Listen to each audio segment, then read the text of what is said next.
problem is that we're not Blacks telling here in the this kids city have made a significant contribution. in life than they ever have.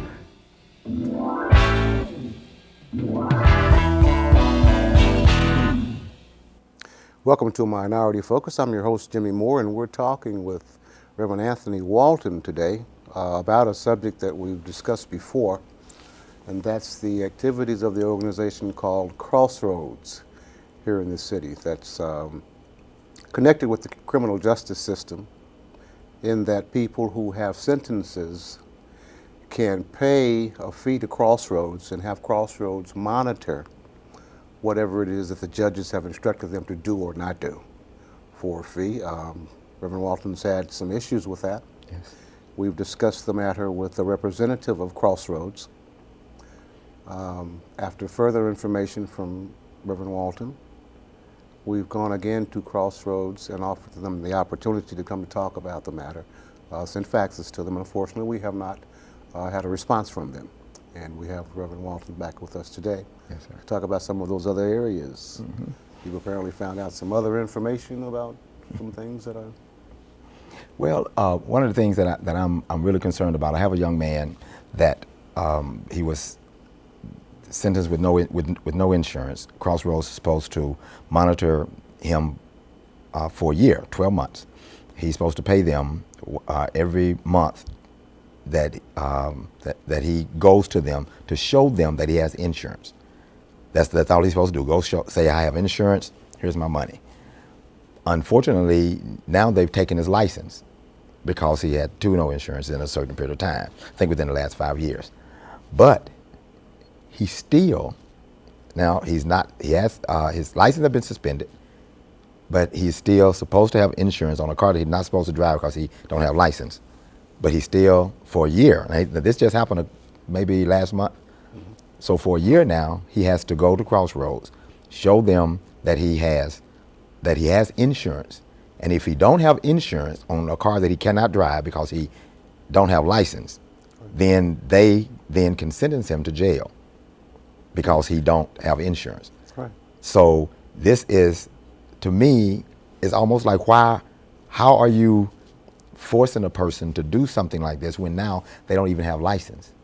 And I talked to another young man, this was Sunday, that came to my church and had mentioned the fact that he has been paying Crossroads for years because he got behind. Now, his sentence has been over a long time, but he can't get off probation or parole until after he's paid them. So they're not necessarily monitoring him as far as his progress is concerned, as far as how he's doing with the drugs or the alcohol.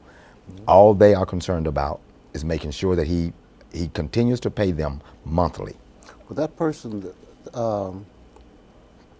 the revocation, the person that had the license revoked or whatever, is there the time frame that their license, they can't drive? Right. Is that commensurate with the year that they're going to have to continue to pay to prove they've got insurance on it? Well, I don't know if they did it together or not, but he can get his license back in a year. That's right. So he has a whole year that he cannot drive legally unless something happens to where they give it back to him. He's not even eligible for a hardship license, right, because you have to have a DUI for that. Right. Right. So he can't drive for a year. So but he has to have insurance on his car that he can't drive. And he has to continue to show them every month that he has insurance on a car that he's not supposed to drive legally because he's been, his license have been revoked. So I'm trying to understand the help in this situation. I know that when I was on the show before, anytime something is helping somebody, true, I'm all for help. People need help. But when you go beyond help and just receiving, it appears to me that help is really not the issue. I'm not really concerned about whether you are off drugs or whether you go into your meetings or whether you're even better. What I am concerned about is you giving me what you owe me. right. And regardless of how you have to get it, I need you to pay me, or you stand a chance of going to jail. So this is coming from a judge. Okay, you said the kid, the young person, young man, whatever, went a couple of months when he didn't or couldn't show that he had insurance on the car. So he got his license revoked. Right. Because he didn't maintain that. Right. He didn't maintain insurance. He either got caught a couple of times without insurance, driving. Right. Got caught without insurance. I think twice within the last 5 years. First one 5 years ago, then again a few months ago. So that makes 2 times within the certain length of time, I guess. Now your license are revoked. I don't really understand how all that works. I really don't. It's like you do something out there that you shouldn't. You're in the Crossroads program, and whatever it is you're not supposed to do, a police officer stops you and finds out that you're doing that, which goes to the criminal court system, not the Crossroads. Right. And then the criminal court system. They recommend. As punishment for not doing what you were supposed to be doing with Crossroads, they're insisting that you continue to pay Crossroads, even though you don't have license. See, now, when you get caught without license, you go to court. The court fines you, and then they put you on probation. Now, while you're on probation, whether it be for a year or whatever, while you're on probation, Crossroads has to monitor you. Now, it would be okay if they were just monitoring you, but you have to pay for them to monitor you. Right. They don't just monitor you for free because they like you, because they want to make sure you keep insurance, but you have to pay them. So now here's the person, which they really lose because they should have the insurance. I'm not saying that a person is right for not having insurance. Right. You should have insurance. If you're going to be driving, you need insurance, okay? But a person now is out of way more money than he would have been if he had just had insurance. Now the court system, he's got to pay court costs, he's got to pay a fine, and now he has to pay Crossroads for a year that he can't even drive legally. Right. Now here's what he told me. It was this is hearsay, so I say that right out front. When he went to talk to the people about his license, well, what am I supposed to do? Well, drive until you get caught. Drive until you get caught. Well, I have to go to work. Well, do what you got to do until they catch you. And they know that eventually, it's going to happen eventually. Now you're in that much more trouble, right, and out of that much more money. What determines who gets assigned to Crossroads? Do you know? Do you know what the determining factor is? Because some people do and some people don't. Right. For the most part, the times that I've gone up there, I don't know if it's anybody that don't. It almost seems like it's an automatic sentencing thing. Anytime you get on probation and have to go through to either drug court, I have to pay restitution, or I have to go to some type of anger management or some type of whatever. Anytime you have to do that, you got somebody that's got to monitor you, make sure that you do it. Right. And Crossroads is it.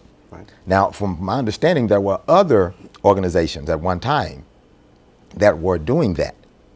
And because those organizations maybe either got to put out of business by Crossroads or whatever, now Crossroads is basically the organization. Right. That's the one that somebody sits up in court that is actually on the board of Crossroads that recommends people to Crossroads. And it is not, you don't have an option.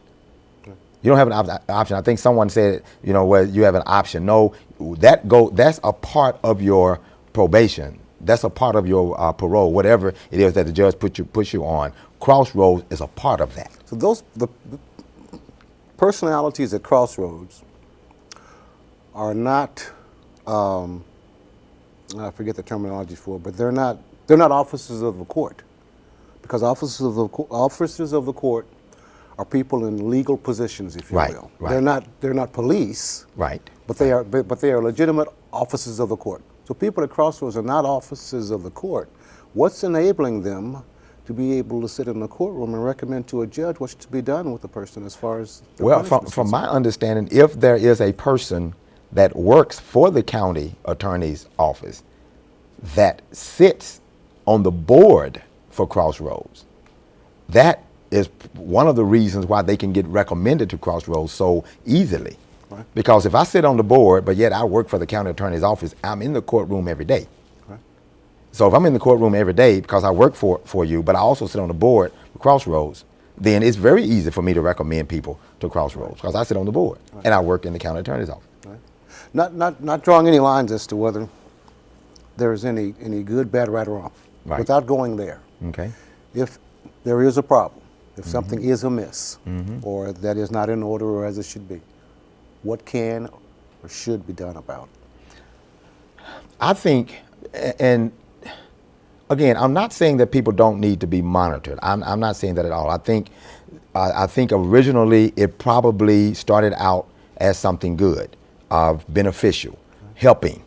But when it gets to the point to where it's causing people to do illegal things to pay them because they don't have it, or because it's too overwhelming, or because they owe so much and they have to some kind of way get the money paid before they have to go to jail. I think people need some mercy. It needs to be relooked at and reevaluated. You know, not saying that it needs to be shut down. I'm never saying that, because people do need to be monitored. But I think that there ought to be some investigation. Look at this, see if it's really helping, or are you filling up the jails with people that can't pay, not because they've committed other crimes, but because they can't pay. You know, what is it helping, and how bad is it really hurting? I think it needs to be evaluated. It needs to be looked at. I asked that question earlier about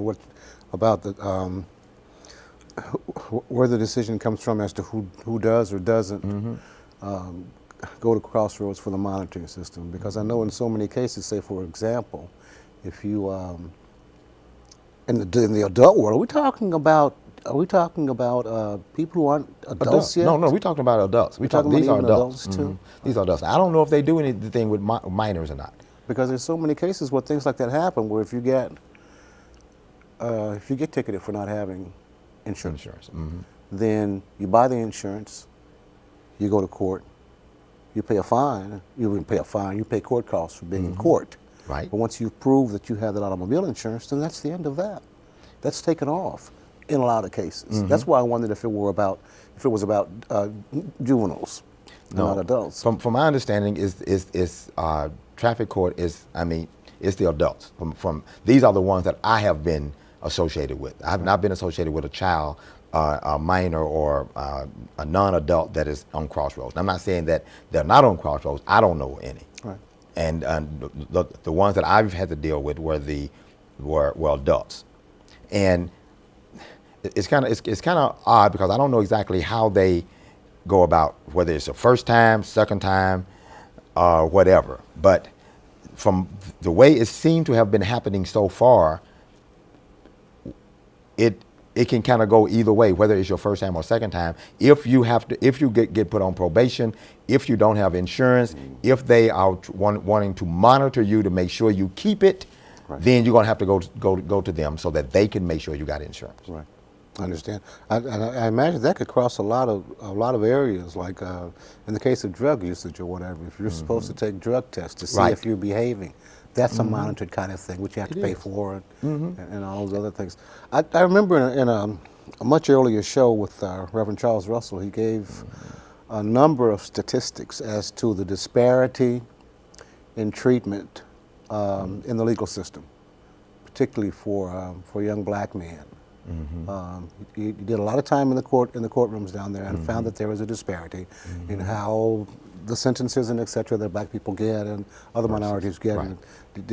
Do you have any knowledge of what their percentages are for people inside the Crossroads, and the racial breakdown, and whether that I don't know, but the majority of the people I talk to are blacks. Those are the ones that seem like they have more to do with Crossroads. But sitting up in the courtroom, I can't sit and tell you that more blacks are going to Crossroads than whites. I can't tell you that, because I've never really looked at it from a racial standpoint.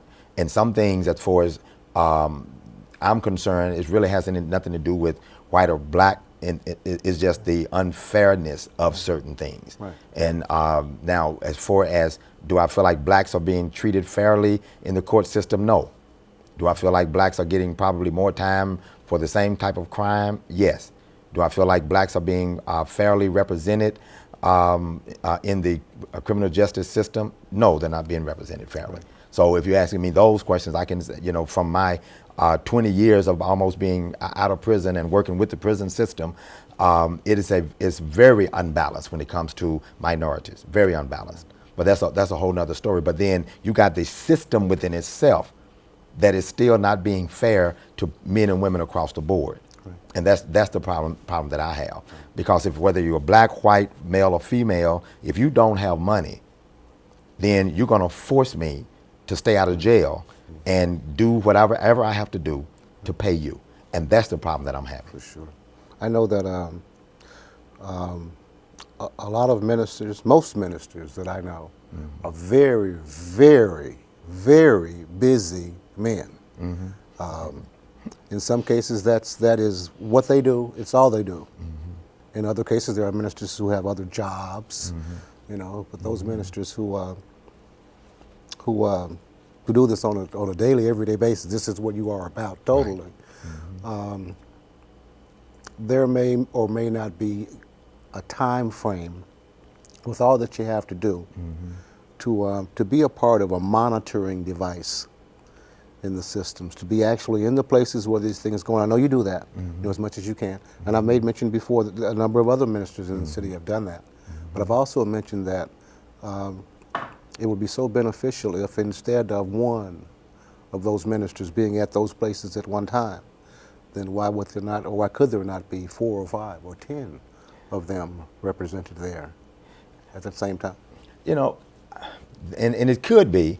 I believe in talking to Pastor Russell. He's a good friend of mine. We've talked, and I appreciate the things that he has done. But sometimes ministers get so discouraged because they stick their neck out on a limb sometimes for people that throw egg in their face. Sometimes they go to bat for people, they put up their reputation, and people just turn around and do the opposite of what they promised. And sometimes it's difficult to keep doing that because it gets frustrating. I've been doing it for years. I've had a lot of people that have stabbed me in the back, a lot of people that have stole from me, a lot of people that have blatantly lied and everything. But because of I have a heart for it. And that's the answer your question. Sometimes you have to have a heart to do something that whatever it is that you do, you have to have a heart for it. And I've had a lot of people that we've helped because of what I do. And those are the ones that make me want to just keep doing until something gets done. Right. I think someone had made mention to me a little while ago about a show that we did where that subject came up. The fact that it was rare that a number of ministers would join forces for something, what we're talking about here now, or some other matter, and that how difficult it was to get that into place, and how infuriated they were to even have to think about it. The fact that ministers don't seem to jive when it comes to a particular cause to work for, not here in Paducah. I don't really understand it. I think you and I have talked about it once before on the show here. I don't understand it, and I